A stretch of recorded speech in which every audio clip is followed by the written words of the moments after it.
ಕುಡಿದು ತಿರಿ ಪರ್ವತವನ್ನೆಲ್ಲದ ರಜ್ಜೆ ನೋಡುತ್ತಿದ್ದಾನೆ ಈ ಶಂಕರ್ ಪಾಟೀಲ್.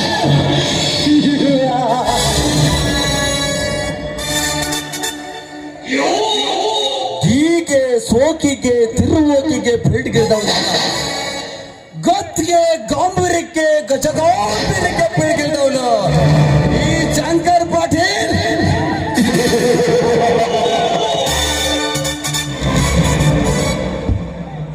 वो है कई भगवान इसका है ब्रह्मा विष्णु महेश्वरा, इसका दुनिया का मालिक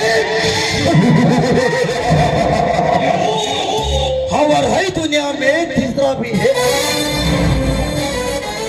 आकाश धरती में हुआ गंगा अग्नि, इसका तो चौका नहीं है।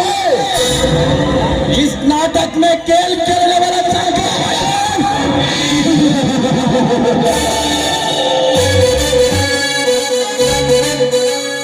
ಇಡೀ ಆಕಾಶವನ್ನು ಸಿಂಹಾಸನ ಮಾಡಿಕೊಂಡು ಈ ಪ್ರಪಂಚದ ಮಾನವ ಪ್ರಾಣಿಗಳಿಗೆ ಆಟ ಆಡಿಸುವ ಶ್ರೀ ಶಂಕರ ನೀನಾದರೆ,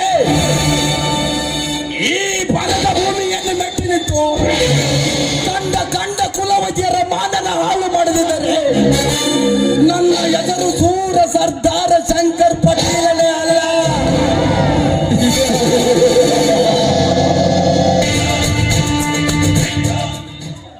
ಇಂದೊಮ್ಮೆ ಗರ್ಭ ಶ್ರೀಮಂತ ರಾಜನ ಮಗ ಧರ್ಮರಾಜ, ಹೇಗಿದೆ ನಿನ್ನ ಬೀದಿಯ ಬಾಳು? ನೀನು ಹೊತ್ತಿ ಹಾಕಿರುವ ಆಸ್ತಿಯನ್ನು ಪಡೆಯಬೇಕೆಂದು ಹೊಂಚು ಹಾಕಿದರೆ ಸದ್ದಿಲ್ಲದೆ ಸಂಚು ಮಾಡಿ ನಿನಗೆ ಆಸ್ತಿ ಕೊಡುವೆನೆಂದು ಆಸೆ ತೋರಿಸಿ ನಿನ್ನ ಮುತ್ತಿನಂತ ತಂಗಿ ಜ್ಯೋತಿ ಮೊದಲು ನಿಧಾನವಾಗಿ ನಿನ್ನನ್ನು ಒಲಿಸಿಕೊಂಡು ನನ್ನ ಪ್ರೇಮದ ಅರಮನೆಯಲ್ಲಿ ಪ್ರೀತಿಯ ಗೂಡು ಕಟ್ಟಿ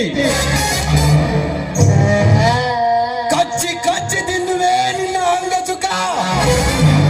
ಜ್ಯೋತಿ, ಪ್ರತಿ ರಮಣಿಯಂತೆ ಅಲಂಕಾರಗೊಂಡ ಈ ನಿನ್ನ ಪ್ರಾಯದ ದೇಹಕ್ಕೆ ನಾನೇ ಎಂದೆಂದಿಗೂ ವಾರಸುದಾರ.